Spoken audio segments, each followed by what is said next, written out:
Hello 90s. After taking theory and exercise 6.1 of lines and angles, now we are coming to fourth question of exercise 6.1. See, what is the question? First we come to the question. हमें एक figure book में दिया हुआ है, question number 4 हम कर रहे हैं एक्सरसाइज 6.1 का, और इसमें हमें गिवन है कुछ एंगल्स चारों सेंटर पे बनाए हुए हैं, एक्स वाई डब्ल्यू जेड, और मुझे इस क्वेश्चन में गिवन है X plus Y equal to W plus Z, and we have to prove that A O B is a line. O हमको यहाँ बीच में पॉइंट दिया हुआ है, A O B is a line हमको प्रूव करना है. तो कैसे प्रूव करेंगे हम इस क्वेश्चन के अंदर? देखो, यदि हम ए ओ बी को स्ट्रेट एंगल हम यहाँ प्रूव कर दें, अगर ये 180 डिग्री में प्रूव कर देती हूँ तो इससे प्रूव हो जाएगा कि A O B is a line. तो इसको प्रूव करने के लिए हम क्या करेंगे, अगर हम चारों एंगल्स ऐसे देखते हैं जो सेंटर में दे रखे हैं तो ये कंप्लीट एंगल बनाते हैं. तो चारों एंगल का सम क्या होता है? 360 डिग्री. हमको पेयर्स में एंगल इक्वल दे रखे हैं, तो हम पूरे पेयर को दूसरे पेयर से रिप्लेस कर देंगे इस तरीके से, तो हमारे पास में ट्वाइस हो जाएगा. और ट्वाइस को जब हम 2 को नीचे ले जाते हैं तो हमारे पास 180 आता है. तो या तो इस एंगल का सम हम 180 शो कर दें या इन एंगल का सम हम 180 शो कर दें. तो ये एंगल किस पे है? ए ओ बी लाइन के ऊपर है. तो हमारा पूरा एंगल स्ट्रेट एंगल हो गया, या हम कह सकते हैं A O B is a line हो गई. अब हमको इसके लिखने का तरीका क्या है? सबसे पहले यहाँ पर लिखो given X plus Y equal to W plus Z, what we have to prove, A O B is a line. और उसका प्रूफ क्या होगा, ये स्टार्ट करते हैं. चारों एंगल्स का सम इक्वल टू 360 डिग्री है. क्यों? It is a complete angle. अब हमको ब्रैकेट मैंने यहाँ पर क्यों लगाया? अपनी कन्वीनियंसी के लिए, क्योंकि हमको पेयर्स में एंगल्स इक्वल गिवन है. तो मैंने पूरा पेयर एज इट इज़ दूसरे वाले पेयर से रिप्लेस कर दिया, क्योंकि X plus Y equal to W plus Z है. तो हम डब्ल्यू प्लस जेड की जगह क्या लिख रहे हैं यहाँ? X plus Y. अब हमारे पास ये हो गया 2x plus Y equal to 360 degree. 2 को हम नीचे ले आए तो 180 डिग्री. तो x plus Y equal to 180 degree. ये क्या प्रूव करता है? A O B is a line. Clear? Now we come to question number 5. Question number 5 इसमें सबसे इम्पॉर्टेंट है 6.1 का ये वाला क्वेश्चन, और एक और क्वेश्चन 6.2 में है. उन दोनों में से एक क्वेश्चन एग्जाम में ज़रूर आता है. तो देखो ये क्वेश्चन क्या है, ध्यान से समझो. Given P O Q is a line and ray O R perpendicular to P Q. हमको क्या गिवन है? पी ओ क्यू एक लाइन है and this ray O R perpendicular to P Q. इसका मतलब यहाँ 90 डिग्री का एंगल है, तो ये भी हमारा एंगल 90 ही होगा.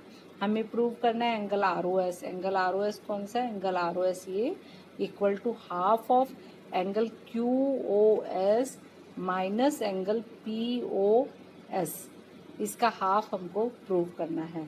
तो देखो स्टूडेंट्स, इसको करने के कई तरीके हैं इस क्वेश्चन को, लेकिन सबसे अच्छा तरीका जो है उसमें ये है कि हम 90s में कैसे लिख सकते हैं. देखो हमारे पास दो तरीके हैं.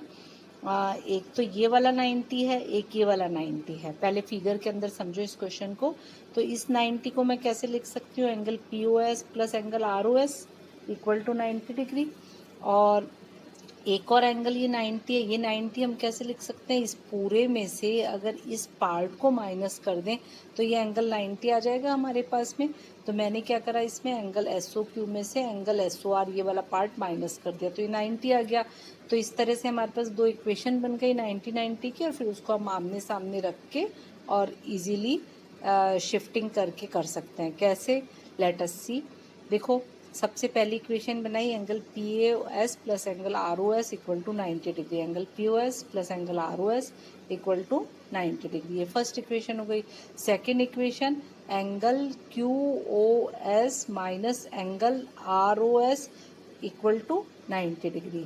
बाय 1 एंड 2 दोनों 90 है हमारे पास में, तो इक्वेशन आमने सामने आ गई है. अब ये आर ओ एस है, ये भी आर ओ एस है, तो दोनों को एक साइड पे ले लिया और इस पी ओ एस को यहाँ शिफ्ट कर दिया. तो ये minus angle R O S है, मैंने इसको इस साइड पे लिया तो plus angle R O S हो गया, और एंगल पी ओ एस को इधर शिफ्ट किया तो minus angle P O S हो गया.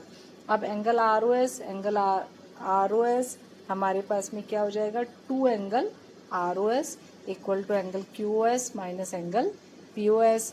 अब देखो ये 2 जो है इसको मुझे इस साइड पे शिफ्ट करना है, तो angle R O S equal to half angle Q S minus angle P O S. इसको 2 को मैंने यहाँ शिफ्ट कर दिया तो ये इसका हाफ हो गया।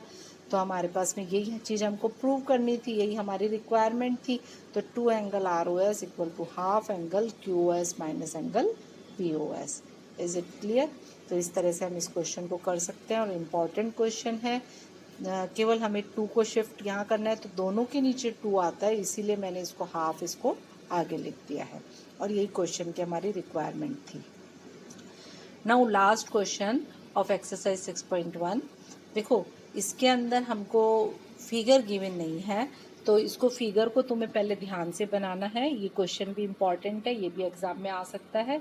देखो इसके अंदर हमें क्या गिवन है, angle X Y Z 64 degree given है। X Y is produce to P such that Y Q bisects angle Z by P. तो हमको angle X Y Q find करना है और एंगल क्यू वाई पी ये angle भी हमको find out करना है। तो सबसे पहले देखो कम टू फिगर फर्स्ट। इसमें हम देखते हैं कि हम क्या कर सकते हैं। तो सबसे पहले तो हमें इसकी फिगर बनानी है। तो कैसे बनाओगे इस डायग्राम को, angle X Y Z equal to 64, तो मैंने एक्स वाई जेड 64 बनाया, ये 64 एंगल है हमारा। फिर हमें है X Y is produce to P, तो एक्स वाई को मैंने पीछे प्रोड्यूस कर दिया, इस पॉइंट को पी लिख दिया। और Y Q bisects angle Z Y P, तो ये वाई क्यू ली और ये एंगल जेड वाई पी है, तो इसको बाइसेक्ट इस तरह से करा और ये एंगल हमने शो कर दिया है यहाँ पर 1 और 2। तो इसका मतलब है कि एंगल 1 इक्वल टू एंगल 2 है हमारे पास में, क्योंकि वाई क्यू क्या है, बाइसेक्टर है। अब हमें क्या निकालना है, एंगल एक्स वाई क्यू। तो देखो स्टूडेंट्स, इस क्वेश्चन का बहुत अच्छा तरीका है। हमारे पास में ये एक लाइन गिवन है, क्वेश्चन में गिवन है कि X Y is produce to P it and Y Q bisects angle Z Y P. तो ये हमारे पास में एक स्ट्रेट लाइन है, तो ये पूरे एंगल हमारे पास 180 हैं, ये एंगल 64 गिवन है, ये दोनों एंगल इक्वल हैं, तो इनको तुम एक्स एक्स भी ले सकते हो। तो हम इसकी वैल्यू फाइंड आउट कर लेंगे। जैसे मैंने एक्स एक्स लिया तो एक्स की value X plus 64 equal to 180 कर लिया, और फिर 2x इक्वल टू 180 माइनस 64, तो हमारे पास x की वैल्यू आ जाएगी। तो जो वैल्यू x की यहाँ आएगी वही वैल्यू इसकी यहाँ पर भी होगी, तो ये दोनों एंगल आपस में इक्वल हैं। तो हमको एंगल मिल गया हमारा एक्स वाई जेड हमको गिवन था, और एक्स वाई क्यू हमको फाइंड आउट करना था। तो 64 में इस वाले एंगल को प्लस कर देना, तो हमारा इसका आंसर आ जाएगा। फिर एंगल क्यू वाई पी, तो हमने देखा कि ये एंगल और ये एंगल हमारा बराबर है, तो जो ये एंगल होगा वही ये एंगल होगा, लेकिन हमें रिफ्लेक्स एंगल निकालना है। तो रिफ्लेक्स एंगल मैंने बताया था कि 360 में से जब हम इस एंगल को निकाल चुके हैं तो अंदर वाला एंगल माइनस कर देना 360 में से, तो ये बाहर का रिफ्लेक्स एंगल आ जाएगा। समझ में आया? अब इसको कैसे लिखना है, देखो एंगल 1 इक्वल टू एंगल 2 हमको गिवन है कि Y Q is the bisector of angle Z Y P. तो ये दोनों एंगल आपस में इक्वल हैं। ये एक लाइन है, X Y P is a line, therefore 64 plus angle 1 plus angle 2 equal to 180। इसमें मैंने एक्स से रिप्लेस नहीं किया। 64 plus angle 1 plus angle 1 equal to 180, twice angle 1 equal to 180 minus 64, तो हमारे पास एंगल 1 की वैल्यू आ गई 68 डिग्री। एंगल 1 68 है तो एंगल 2 भी 68 डिग्री ही है। तो अब हमें इन दोनों एंगल का सम निकालना है।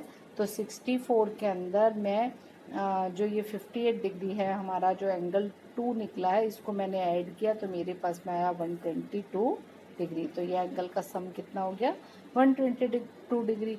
अब हमें रिफ्लेक्स एंगल निकालना है, रिफ्लेक्स एंगल निकालना है हमको क्यू वाई पी। तो ये रिफ्लेक्स एंगल बाहर वाला, तो अंदर वाला क्यू वाई पी कितना है, अंदर वाला क्यू वाई पी है 58 डिग्री। तो अंदर वाला हम 58 डिग्री 360 में से माइनस कर देते हैं, तो हमारे पास में ये आ जाता है 302 डिग्री। तो इस तरीके से हम इस क्वेश्चन को कर सकते हैं। ये भी इम्पॉर्टेंट है क्योंकि इसके अंदर रिफ्लेक्स एंगल जो चीज़ पूछी हुई है, तो उसमें हमें ये पता होना चाहिए कि रिफ्लेक्स एंगल कौन सा होगा। क्लियर? तो इस तरह से तुम इस क्वेश्चन को कर सकते हो। अब देखो एक एक्स्ट्रा क्वेश्चन मैं ले रही हूँ इसके अंदर, जो कि थ्योरम 6.1 है। If two lines intersect each other then verify that opposite angles are equal. ये क्वेश्चन एग्जाम के अंदर आ सकता है क्योंकि इम्पॉर्टेंट थ्योरम भी है। हमें पता है कि जब दो लाइन इस तरह से क्रॉस करती हैं, एक्स बनता है, तो जो इधर का आमने सामने के एंगल्स जो होते हैं वो आपस में इक्वल होते हैं, they are vertical opposite angle. लेकिन अब हमारे पास क्वेश्चन है कि क्यों। अभी तक तो हम करते आ रहे हैं कि vertical opposite angles are always equal, but how they are equal, ये हमको निकालना है। तो देखो इस क्वेश्चन के अंदर मैंने मार्क करे हैं कुछ 1 2 3 4 इस तरीके से 1 2 3 4 मार्क कर लिया है एंगल। तो देखो अब इसको कैसे प्रूव करेंगे हमें क्या प्रूव करना है कि एंगल 1 जो है एंगल 3 के बराबर है और एंगल 2 जो है एंगल 4 के बराबर है। तो देखो ए ओ बी एक हमारे पास में लाइन है, ये एंगल और ये एंगल का सम कितना हुआ हमारे पास में 180 डिग्री। इसी तरह से इस एंगल का और इस एंगल का सम भी 180 होगा क्योंकि ये भी एक लाइन है। तो हम क्या करेंगे, दोनों जब ये भी इन दोनों का सम 180 इन दोनों का सम भी 180 है तो आमने सामने आ जाएंगे। और एक एंगल हम देखेंगे कि दोनों में सेम होगा तो वो हट जाएगा, तो हमारे पास क्या बचेगा, अपोजिट एंगल्स बचेंगे, वर्टिकल अपोजिट एंगल जो हमेशा इक्वल होते हैं। इसी तरह से हम दूसरा पार्ट भी कर सकते हैं। उस दूसरे पार्ट के लिए हमें पूरा प्रोसेस करने की ज़रूरत नहीं है। तो देखो कैसे करेंगे इस क्वेश्चन को। गिवन क्या है इस क्वेश्चन में, A O B and C O D are lines, A O B C O D are two lines, angle 1 equal to angle 3 और एंगल 2 इक्वल टू एंगल 4। ये हमको फाइंड आउट करना है कि vertical opposite angles are equal. तो हमने लिया A O B is a line, A O B अगर हमारी लाइन है तो एंगल 3 और एंगल 4 का सम क्या हुआ हमारा 180 डिग्री।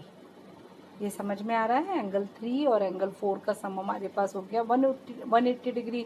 सी ओ डी भी हमारे पास में लाइन है तो हमारे पास क्या हुआ कि angle 1 plus angle 4 equal to 180 degree. ये हमारे पास आ रहा है angle 1 plus angle 4 equal to 180 degree, क्योंकि जब भी एक स्ट्रेट लाइन होती है तो स्ट्रेट एंगल बनता है और स्ट्रेट एंगल्स का सम क्या होता है हमेशा 180 डिग्री। या हम कह सकते हैं ज़रूरी नहीं है कि स्ट्रेट एंगल का सम हो, straight angle is itself of 180, लेकिन उस पर अगर 2 या 3 एंगल किसी स्ट्रेट लाइन पे बने हुए हैं तो उनका सम भी हमेशा 180 डिग्री होता है। अब देखो ये इक्वेशन 1 रखी मैंने, ये इक्वेशन 2 रखी, दोनों ही 180 हैं तो आमने सामने आ गए। एंगल 3 + 4 इक्वल टू एंगल 1 + 4, 4 और 4 दोनों सेम है तो बचा क्या हमारे पास, एंगल 1 इक्वल टू एंगल 3। यही हमको प्रूव करना था, angle 1 equal to angle 3। Similarly हम कह सकते हैं एंगल 2 इक्वल टू एंगल 4। तो ये कैसे एंगल, एंगल 1 और एंगल 3 वर्टिकल अपोजिट एंगल है। This proves that vertical opposite angles are always equal. तो अभी तक हम छोटी क्लासेस में 7th 8th में भी यही पढ़ते आ रहे थे कि जब भी x बनता है तो जो ये अपोजिट एंगल्स होते हैं ये वर्टिकल अपोजिट एंगल कहलाते हैं and they are always equal. अगर ये 30 है तो ये भी 30 होगा, ये 50 है तो ये भी 50 होगा, ये 70 है तो ये भी 70 होगा, ये 40 है तो ये भी 40 होगा। लेकिन कैसे होगा, उसको कैसे प्रूव करना है, ये आज हमने इस थ्योरम में देखा। तो this question can be asked in the exam, तो यू कैन प्रिपेयर। और अगर तुम्हें समझ में आ रहा है मेरा एक्सप्लेनेशन तो तुम इसको लाइक करो, सब्सक्राइब करो, जिससे कि जो नेक्स्ट पार्ट है कोई सा भी नया चैप्टर में ले